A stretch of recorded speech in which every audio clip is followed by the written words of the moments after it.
presentation, the quality is great, right? So yeah. Well, that's what I'm trying to do. Hey, everyone, this is Andy Holland. Of course, this is Simply Secular Dave. If you want to jump into the and join us with the panel, there's a link in the description. Well, that's what I'm trying to do with my recorded videos is level up on some of the more technical aspects. So I'm learning some editing, basic stuff. But, and you're editing with not to out you on your equipment, but you're editing with Apple, right? Oh yeah, yeah. I'm just Well, the thing is, I've been able to achieve a lot with knowing nothing or very little, Dave. I'm not going to lie to you. Yeah. Using free services, using free programs, because I've always had this vow, because I don't have a lot of money, is that I'm not going to spend a lot of money. And I've always run either the blog or on this channel. Well, in terms of social media stuff, I've always been in the black, basically. I haven't been shelling cash. And I looked at Adobe. I've looked at other, more stuff that you'd have to pay for editing software. It's like, I don't need that. But you're not editing with like a Windows 10 machine or anything like that around? No. That's all I've ever done on mine is, I have Linux as well. Mm-hmm. But the video editing software and everything that I'm using is all Windows based and that. So I doubt that I'd be much help for you. Yeah. Well, YouTube, as we've talked about before, it's a great source for, tutorials. Oh, yeah. So looking, like I said, my Father's Day video, very simple stuff, but that's kind of like me putting my toe in there in terms of playing around with like these recorded videos that are funny. Hopefully they're funny and, that people will be able to enjoy. I mean, it's gotten somewhat a decent response. So I'm going to keep plugging really on that. And I'm going to be doing just like the blog post I wrote the other day on the 10 Bible verses that are destroying America. The video that I'm working on now is basically a version of that. So. Mm-hmm. I still I've been leafing through my Bible here, and I have a King James version, so maybe that's the problem. But I still couldn't find Republican 1.1. Yeah, well, that was it. That was funny. A local actor posted that. It's like, that's just too funny not to put in. And to tell you the truth, Dave, and most people who have spent any time on the internet know that most people don't read the middle of the article. They don't. They barely read the headlines. They'll barely read the first sentence, and possibly they'll read the end, the summary. Yeah. Yeah, but the middle of the article, people won't read that 9 out of 10 times. So special kudos to you, sir, for reading the middle of the article. Well, they're not that long, so. Well, that's what's hilarious about it. Is that even though they're 300 words, maybe at the most 500 words. 500, yeah. But people just blow through it. They get enraged and then they hit share, or they put in a crazy comment or something like that. I hate to admit it, but I have friends. That's not the part I hate to admit. I have friends who will tell me a story. And they will literally say, I went over to Linda's the other day and I show up and she's half naked and yada, yada, yada, yada, yada. And then we went out. It's like they literally yada, yada, yada over the middle of the story. They don't even tell it to you. In terms of storytelling, right? And you can see this in movies, how people frame, or chapters in books, right? So there's a 3-act structure, of course, for like a movie or a book, but within each chapter, within each scene, it's a 3-act structure too. You enter in one feeling, you leave in another feeling, right? And so that's what keeps people, glued into whatever you're doing. And it's a tough thing to do to keep people's attention online. I agree with you to a certain extent, but if you're only writing 300 to 500 words, how difficult is it to keep somebody's attention for 2 minutes that it takes to read that? Well, it all matters who you're marketing it towards, I mean, you know what I write. It's definitely. Well, I will say that I know from looking at the analytics and the what do you call it? The plays and stuff in the background of YouTube, Mhm. I've gone through it, and they have a very specific, it's like 4 minutes and 34 seconds to 12 minutes and 44 seconds or something is the most watched length of content. Yeah. But that being said, if somebody's watching a 4 to 5, 6 minute video, that will open the door to them clicking on something that's an hour or an hour and 10 minutes or whatever, or 35 minutes, a longer video. But Yeah. very rarely will somebody look at a video, they'll hit start on the video, and they'll realize it's a 90-minute video, and they're like, oh, nope. They close it, right? Yeah. So Well, you can see these tricks that different content creators make, and this is what, if I had more time, because once again, it's a question of time and energy, is that what people do is that they'll make, small clips, right? yeah, Make like 4, 5, 6 minute clips, and people will watch through the entirety of those, or at least a high percentage. And what that means is that the algorithm looks upon the channel itself more favorably. absolutely. Yeah. And that's, that was one of the things when I started talking about doing stuff for the Atheist Primetime channel that I haven't even launched yet. I'm still in the process. I might actually be moving again. So You're moving physically? yeah, You just moved. I just moved, and I've been having some issues with the place I moved to. Really? And I found another place that's 3 blocks away, and I'm going to see it. So It's funny when you say when they say that I've been having issues. It's like, so Dave doesn't want to talk about it because he doesn't want to get sued. no, I don't want to talk about it because it'll probably kill the stream. You'll see. Oh, okay. No, it's one of those things, right? It's just a better fit for me, and a way to get away from, nobody likes to live in a place where there are existing problems. So Oh, you were right about that. yeah. So you got to take care of yourself at home. And if you can get out without effing yourself, without screwing yourself via lease or whatever, then all the more power to you. Yeah.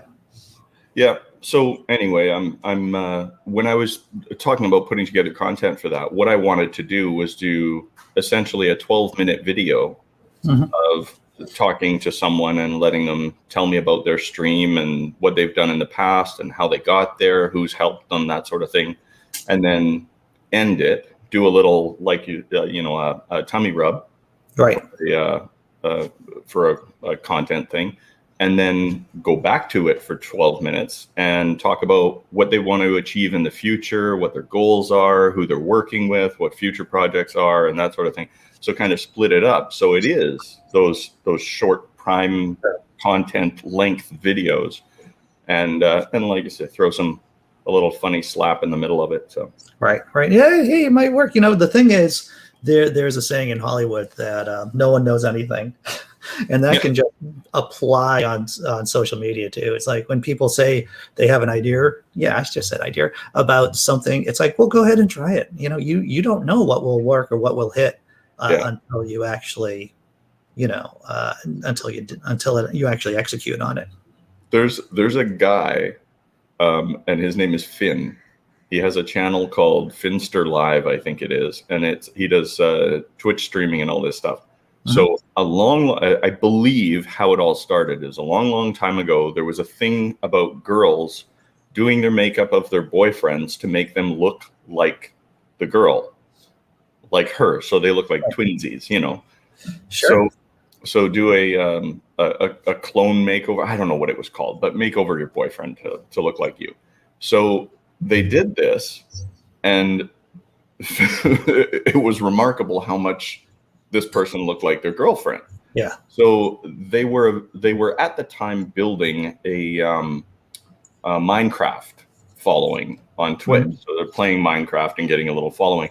So people started donating money and daring and challenging this person to, I dare you to get your nails done, or I dare you to dress like a girl for a week, or I dare you to wear a dress on stream and all this stuff. And now Finster is what's called an e-girl. And just got paid $20,000 by their followers to do content for the next month en femme, as they call it, like completely dressed like a female. And their channel is now worth $225,000 US. Yeah. Yeah. It's like, why did that happen? And like, Yep. Some Dr. Osiris just popped in. Hey, Dr. Osiris. Oh, so many things, Dr. Osiris. So many different things. Well, yeah, yeah. There are people making money doing all kinds of crazy things. It just shows you that people are willing to throw out shekels, for the bizarre. For the most bizarre. I was thinking about just doing a whole YouTube channel dedicated to my right foot, right?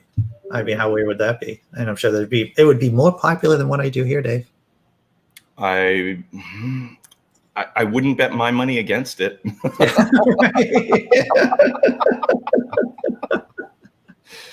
Yeah, I know. You look at what some of the things that Joe Rogan, I know you, trigger warning, what Joe Rogan has said about Fear Factor after he was done. And he said, like, how often he was going into work and just had that sick feeling in the pit of his stomach, like, what the hell are we going to do to people today? It's and there's obviously ways to make money, right? And this is a constant theme that we talk about here, either on the After Party After Show or on other shows that I do. It's like there's just there are ways to make money, but I just won't be complicit in the degradation of stupid people. I just can't. I just won't do it. Yeah, you don't.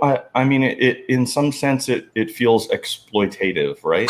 It is exploitative. And the thing is that even though I don't need the money enough, and I if I was really poverty stricken, then maybe I'd have more temptation to exploit other people. But Fear Factor, man, what did you get? $10,000 at the end of the show if you won? It's 20,000 divided by 2 people, so that's 10,000 maybe, if I remember my numbers right. And then there's taxes on that, so basically you're walking away on Fear Factor with maybe $7,000 in your pocket. Yeah, maybe. And for all the trouble, right? For all that trouble, that just seemed like a as Richard Dawkins would say in The Selfish Gene, a sucker's deal. But when you look big picture at what's going on in the United States, and you look at things like CarShield and multi-level marketing, and that we could go on for an hour about all the things that are wrong with all those things. Yeah. But the idea that the people aren't getting there on the knowledge about how bad this is for them, and the government is doing zero to protect them. And I understand the DeVos family is embedded firmly with both parties in such a way, like the right hand of the party is in one group and the left hand of the party is in the left hand of the family is in the other. Yeah. So they donate heavily to both parties to make sure that MLMs are never outlawed. Right. DeVos, by the way, is part of the Amway family. Oh yeah, yes, they're For those listening who didn't know what the hell I was talking about there, Amway or Scamway, if you're more familiar with that. Indeed. But they're just never going to get reeled in so long as the rich people are invested in CarShield and insurance and MLMs and there's just like pet insurance, funny story. So I'm buying a new pair of glasses. I don't know if you can tell, but these glasses are warped. These are, I don't wear them on the show because you just see the glare from the ring light that I use. And so these glasses I've had maybe for a decade, to tell you the truth. So they are now becoming, they slide off my face, and I've tried like twisting and to make them work, and they're going to break. Basically, the frame is going to break. These been great glasses. So I went into, I got my optometrist, I got my eyes checked, and my eyes are still pretty good. Yeah. In comparison to what they were like 10 years ago. And they were trying to sell me on the insurance on the glasses. It's like, so how long is the insurance good for? A year. And how much is it? It's like 35, 38 bucks. And it's like, I don't think I'm going to break my new glasses in a year. And even though I'm shelling out more money than I should on the glasses, they're like, well, what if you break them? It's like, I haven't. And I brought up the data point. I've had these for 10 years. I think it's a safe bet. Yeah. I'm not going to break my new pair of glasses in a year. It also depends on, there's so many factors in this, but a lot of people don't understand that your homeowner's insurance actually covers some of these things that you're buying extra insurance for. Yeah. Like there is a certain amount of loss that you can have. And you could probably, if you don't have it, you could probably go to your homeowner's insurance agent and say, how do I insure myself against personal loss for this? Yes. If you go to Walmart and you buy something on your credit card and they sell you a 1-year warranty on something on an item, check your credit card because they probably carry a 1-year warranty on everything you buy. More than likely. Yeah. I just want to point out Clockwork Rex, I do have a ring light. And to tell you the truth, the reason why I have this microphone that I use, it's a decent microphone. It's because it was donated by a buddy of mine. I was doing voiceover work for him and I got this donated, and the ring light. Yeah. And the ring light I have is from the girlfriend. It was a present, I think, for my birthday. Or Christmas. And so there's a dramatic quality change on the show when I got the ring light and the microphone. And yeah, those are donated. And actually the computer was a gift too. So basically everything I have, except for the shirt, has been donated by people who don't think I suck. My computer obviously was the one that I'm on today is my desktop. I do use my laptop from time to time, and that was one that was purchased through my work. Right. So I got that. The headphones that I have that are the remote noise canceling, nice headphones, were through my old work. The only thing that I've really bought was the LED lighting system with the remote. And like you say, when you have a good light in your room, it makes a huge difference. Yes. However, I'm not using it today because it's super bright out. As you can see, it's very, very bright in here. I don't have the lights on at all, and I'm not using the backdrop, like the green screen. Right. The green screen behind all these monitors, you get a lot of shadows down low behind the desk and the monitors. So if you're not properly lighting it, then you get that like black fade at the bottom of the screen, or behind the chair is really big. You throw a light on the floor or whatever. So the quality of what you're doing, anybody can make a video, but if you want to make a really sharp, really nice video that looks really professional, and you're doing a little like video design work in the if you're doing any graphic overlays and stuff like that, you want to have a little better quality. You do kind of have to spend a little bit of money to make it happen. Yeah. Well, you raise a good point because, obviously I've made some short films, some short videos, like, with friends, right? Well, people in the business. And the two things that we always worry about, and this is going to sound stupid, is lighting and sound. Because if you don't have those two things down, then it's just going to be a pile of crap. I've done the 48-hour film project a number of times. And probably the best piece I ever did was Silent Night, where it was just a silent movie. And it was in black and white because I didn't have to worry about color. Yeah. Didn't have to worry about sound. Had a great soundtrack attached to it by a guy that I know. And cleanest, filmed it in like 5 hours, 6 hours. Wow. And most of the work, dude, it was smooth. It was just smooth. And best piece of legitimate theatrical comedy, cinematic comedy I've done. I probably did. Did I ever send you the promos that I did for the old Tart channel before they changed to Tang for Murder Shed Steve? I don't think you did. You should send them over to me. I'll send them to you. They're just funny little 30, 40-second things that I threw together. They were the very first videos I ever edited on this computer. And I was just screwing around with it, trying to make something funny. I sent it over to them, and they were like, hey, that's great. And they used it. That's great. That's good, dude. Yeah. In case you ever want to send me something funny. I'll throw it up on the channel or on the blog. Andy, the moment I have time, you're the first person on my Dude.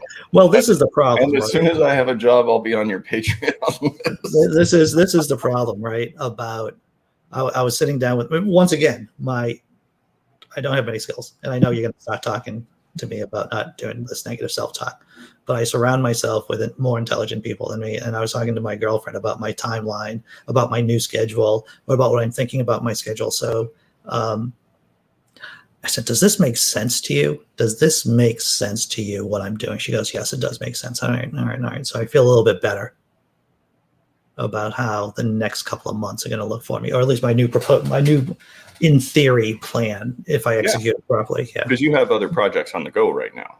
Dude, there's always something for me to do.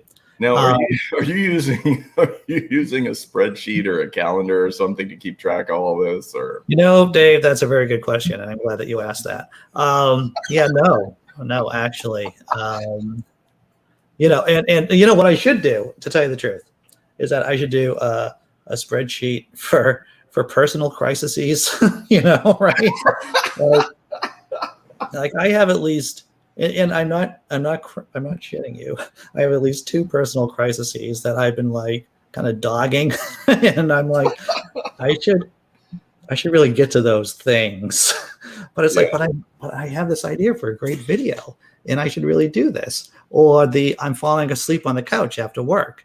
Or I should really write this blog post, or I should prepare for the show tomorrow. So I need a spreadsheet for personal crises, as well as work I need to get done. Well, I would say you need a little, and I could be wrong. I've been wrong before. It sounds like you need a little time management and a little prioritization. That's it. Well, that's those are the skill sets which I have been struggling with since day one, Dave. And actually, this is far better than what I've done in the past. What I'm really good at is cranking out content. What I'm good at least I'd like to feel, what I'm good at is being funny. Well, I do miss the Jenga streams, but you got to work. So you got to work. So yeah. I'm working every day at that time, and I do miss the Jenga streams too.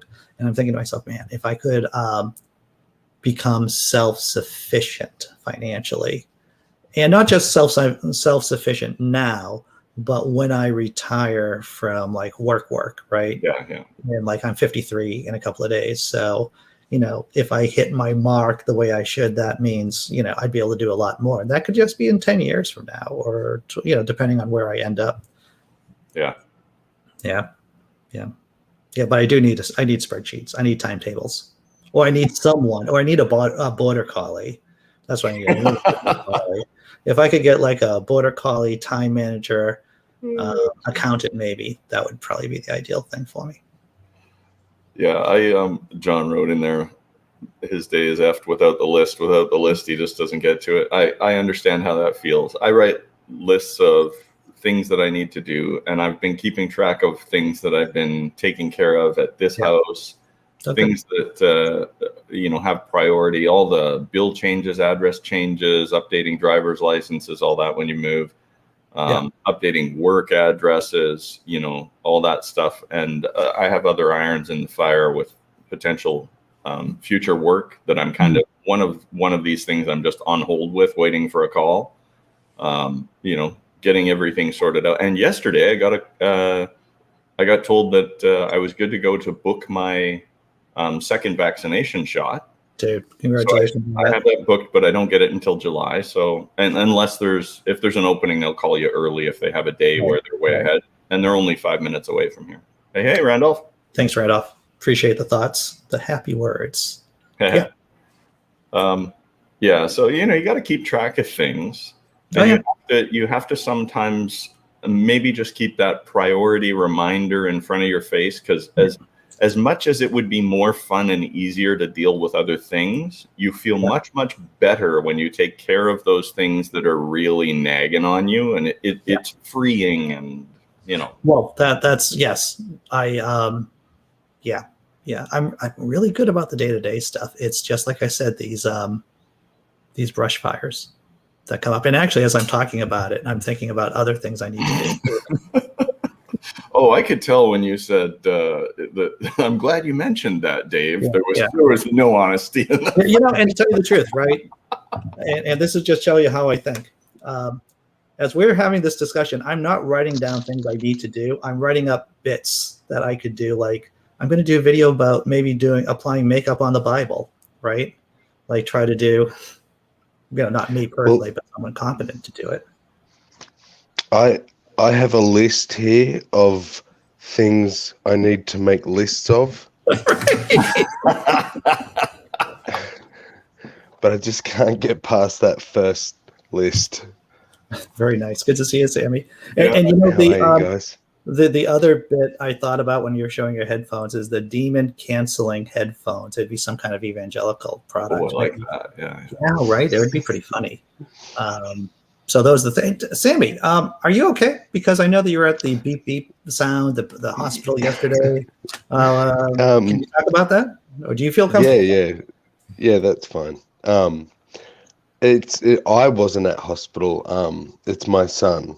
No, okay. Yeah, So, and I was just staying with him. His mother's with him tonight. So, all right. Yeah, I don't mind talking about it if people want to hear about it. But he has a rare genetic disease called tuberous sclerosis that not many people know about. It's as common as, say, Lou Gehrig's disease, which a lot of people know about. But my cousin just had ALS. Has what? Sorry, my cousin had ALS. Yeah. So it's about as prevalent as that, but just not as known, unfortunately.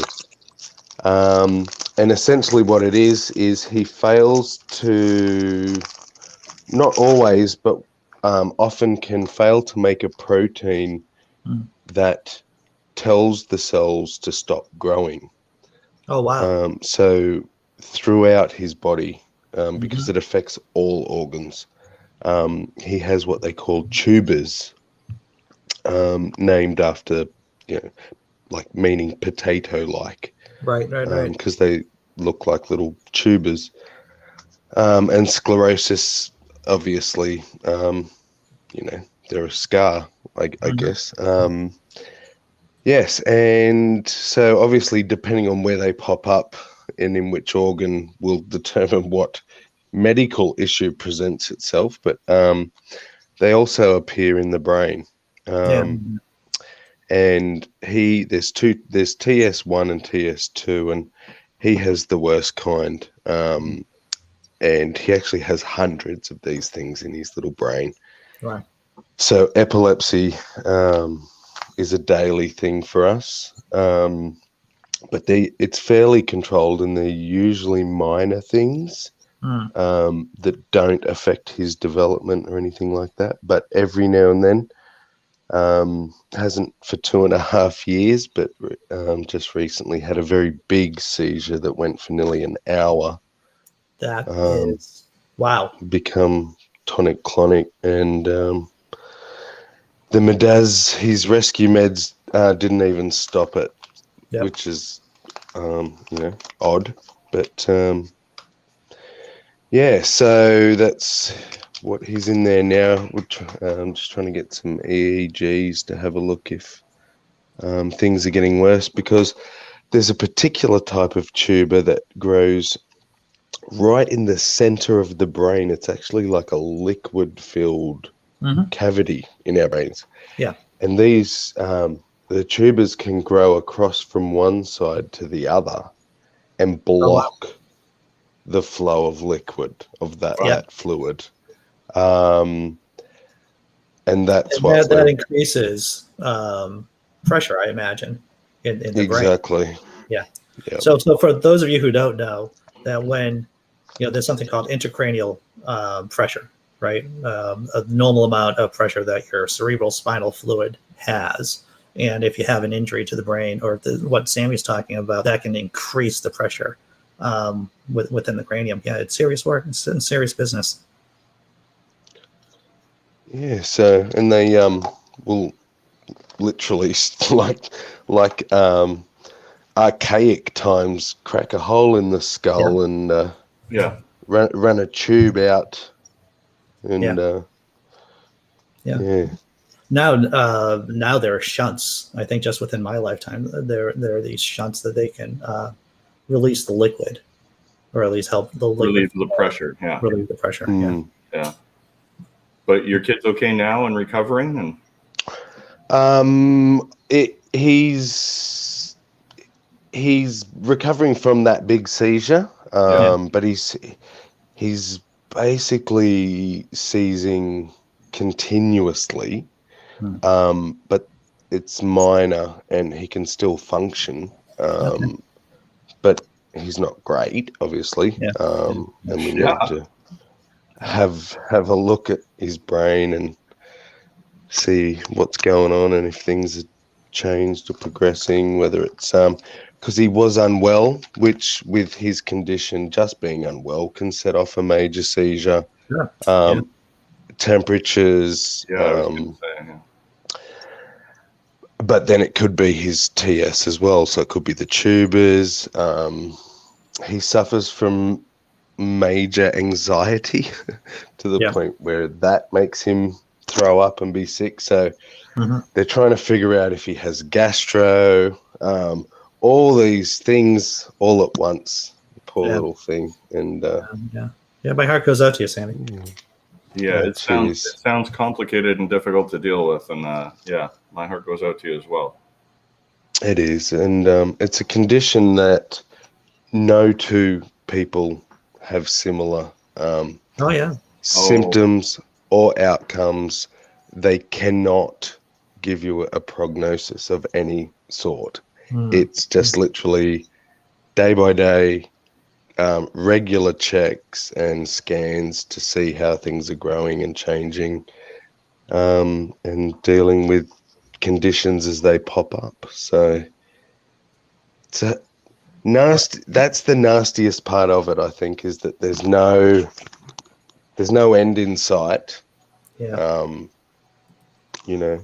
lot more research does need to be done. Having said that, though, sure. I know that there are some, some programs that do. My girlfriend was talking to me about it because she's in biotech. But there are some programs that help fund, here in the States at least, these super rare conditions, or medical research for these super rare conditions. Yeah, and I think, and I mean, I don't know what makes something rare. I guess I'd have to look into statistics a bit more, but it doesn't sound rare to me when I see the numbers, and it's 1 in 1,000. That's not super rare. No, but you drop the name tuberous sclerosis to anybody, and I'd never heard of it before his diagnosis. So yeah. Well, all these doctors have, mainly haven't heard of it and have to go and read up on it, and which is a pretty scary thing. That's always disturbing when you walk into the ER, and the doctor has to pull out Google. What the hell's going on?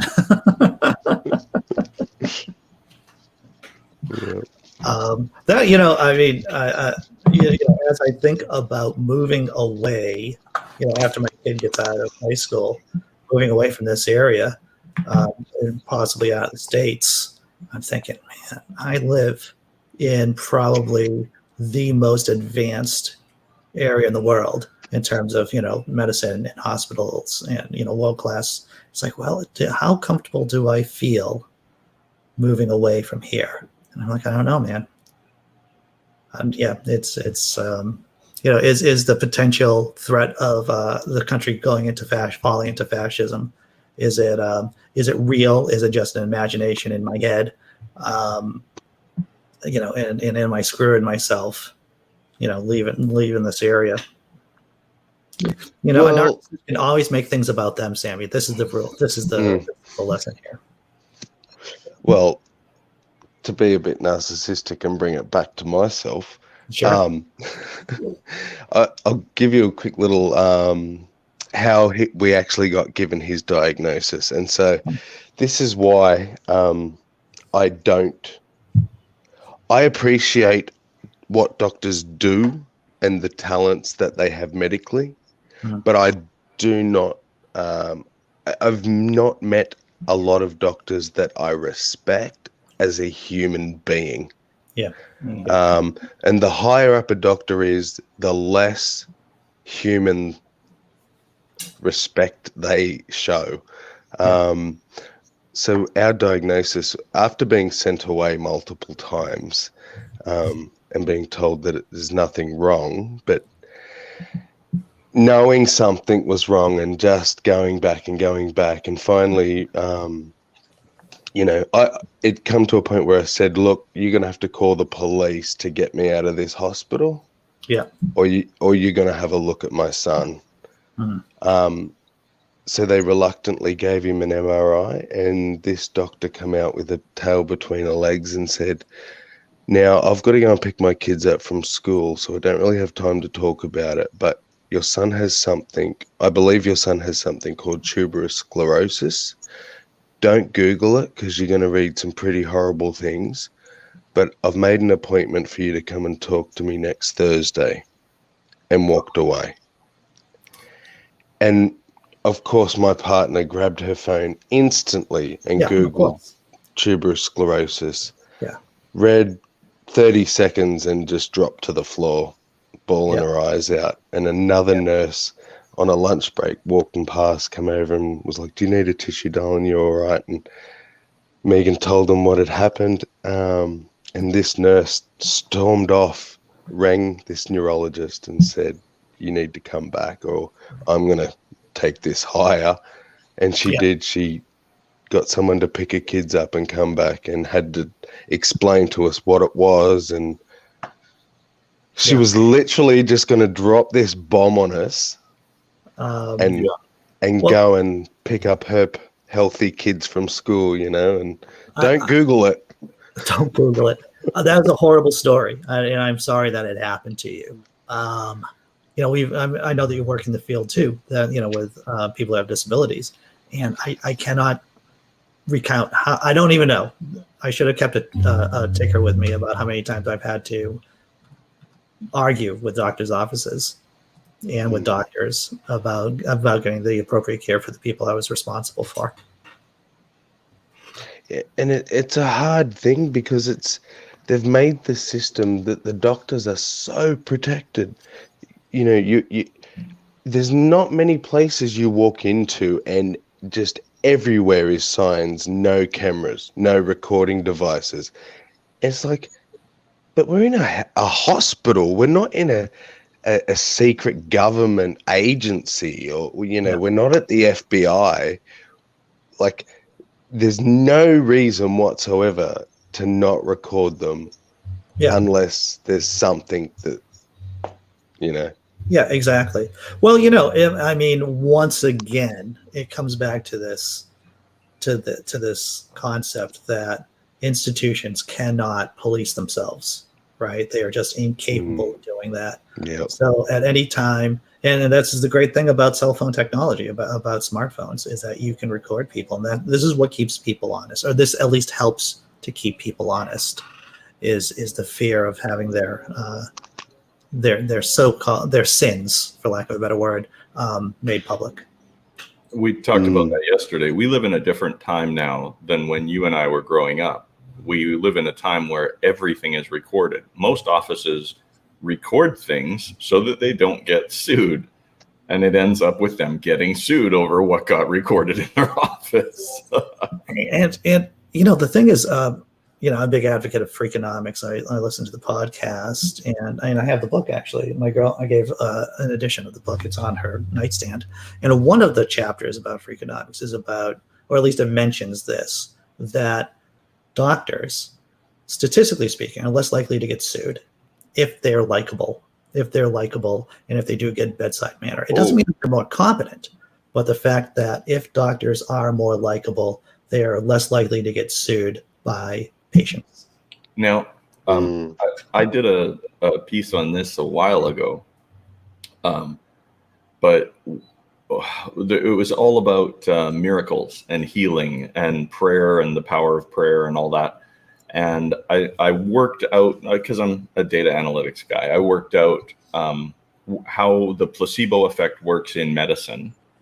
And usually it works, but it's only temporary. Yes, that is correct. Right. And then also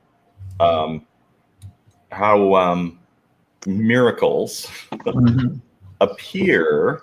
Praise But Jeebus. miracles appear in hospitals, but Sure. they are about 1/6 the the rate of misdiagnosis on average in the world, Okay. the global rates of misdiagnosis. So if you factor that down to how many people are religious and how many people are devoutly religious Mm. and how many people are like the full in religious God did it people, it's about 1 in 6. Yeah. So when you get misdiagnosed by a doctor and the doctor says, "Oh yeah, remember we said you had cancer a couple of months ago and now you're back and the cancer's all cleared up." And the patient says to the doctor, "I prayed and prayed and prayed and God healed me." And the doctor says, "Well, I'm not going to get sued for being misdiagnosed." Yeah. Yeah. Great. Yeah. Pats him on the head. Yeah, Yep. God saved you. Out you go. It's a miracle. Woohoo. Praise Jeebus. Here's your Yeah. bill. I just want to say thank you, black female atheist, for being a nurse. You know, I mean, it is shameful, I think, that there's this kind of cult of the military here in the States where people get thanked for the military service, and yeah, okay, that's fine, but not for people who are doing the good work day after day after day, who are nurses, right? Especially during the pandemic. Yep. But thanks for doing the job that you're doing. Absolutely. And I just want to finish my story with Yeah, that please. actually, that well, the story is finished, I guess, but I just want to say that nurses are the greatest humans on earth. Mm. Where doctors are shocking, nurses are just phenomenal. They literally do what I would think the doctor's job is. Yeah. The doctor walks in, utters some magical incantations and walks out and gets paid squillions. Yeah. And these nurses, work long, hard hours in the shit, literally. They're dealing with the patients. Yep. They're counselors. They're the healers. Yeah. They're doing all the healing. The doctors are just there, to give their almighty opinion. And you have to, Essentially. like, we have some amazing nursing staff at the local hospitals I've had experiences with out here for myself and for others. The nursing staff is so far above my expectations of what they would be or should do or are getting paid for. Yeah. And I often wonder at times if the hospital could even function without people who are raising the bar to that level. Like if you went in there and the nurses treated you the same way the doctors did, like, is that actually going to work? Oh, Yeah. That's not a system that would work at all. Yeah.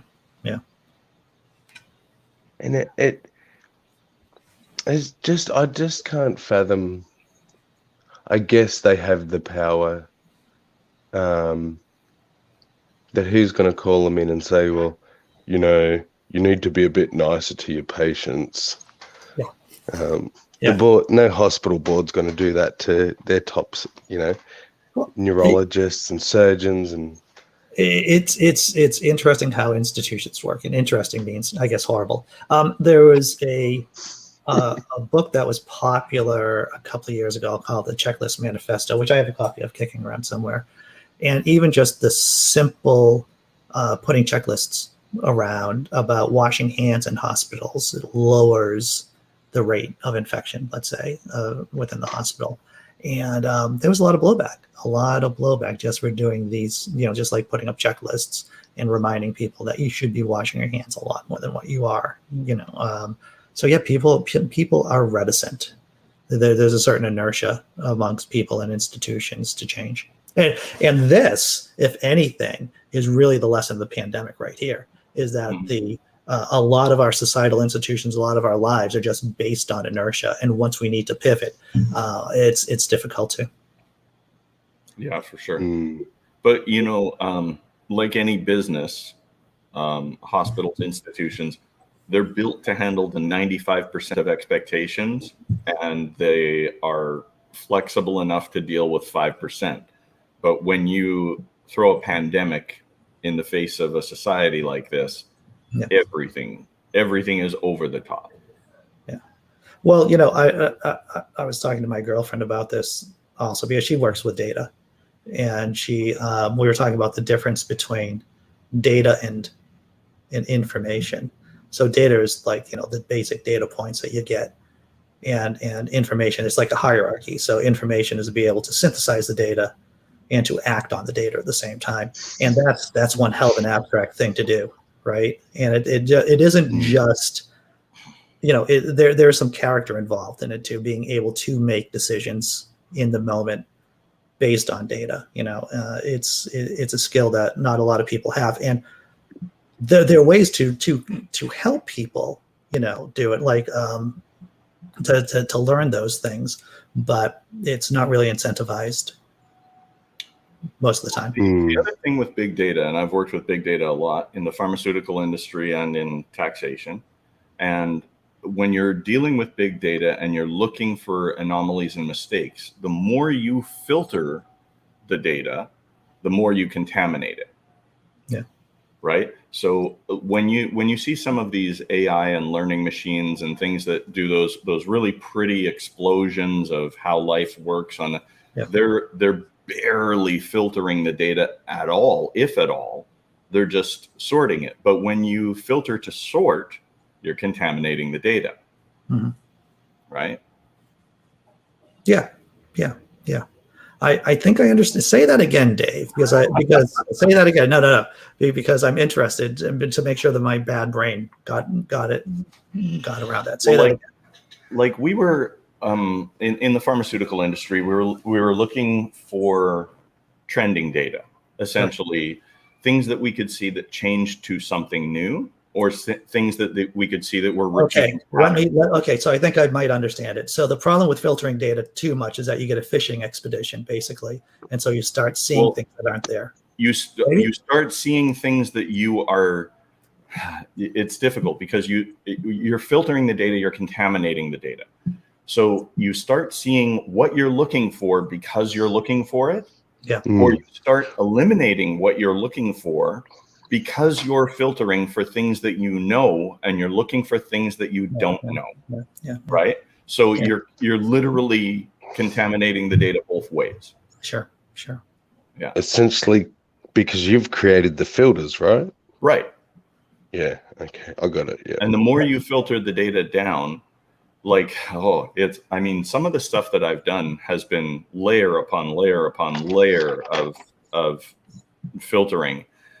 And you get down to a point where if you're looking for anomalous data, it's really difficult to anticipate what that anomalous data is going to look like. And if you're dealing with billions of transactions, the amount of oomph you need in a computer to look at all of those transactions would be, overwhelming.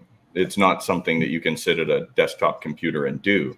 So you have to filter to a certain extent, but you have to be able to filter in a way that you kind of take the big data set and you express a filter to get a conclusion out of that filter, and do that multiple times over, and take the data that comes out of those filters and go back to the original data and refilter it based on what those filters have told you, without eliminating the original data from the data set. It's a very complicated process. Is it slightly analogous to the scientific method, though?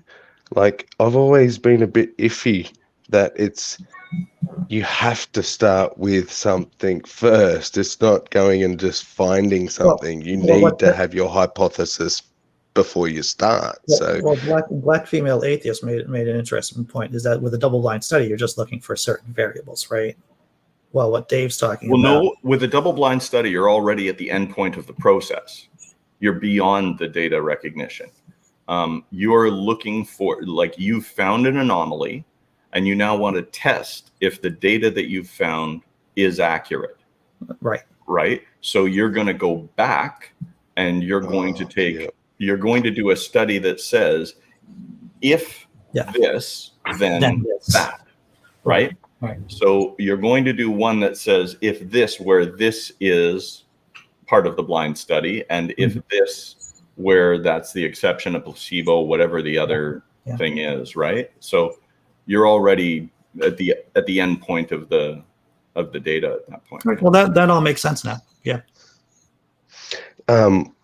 Just quickly, Dave, one day offline, we'll have to have a chat. My son was on a medical trial for medicinal cannabis. So, yeah, and we got given a booklet on all the statistics and all the data and stuff that I'd like to pick your brain one day.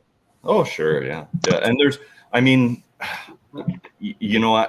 I've been in statistical analysis and big data projects for so long that I can literally design something that will tell you what you want to see, right? So and knowing that, it makes me very, very skeptical and very, very cautious. Like, quite often, I think I told you guys a while ago about the friend of mine who I met through Neil the 604 Atheist, who was a QAnon guy, and told me that he's certain this is true and there's studies behind it and all that.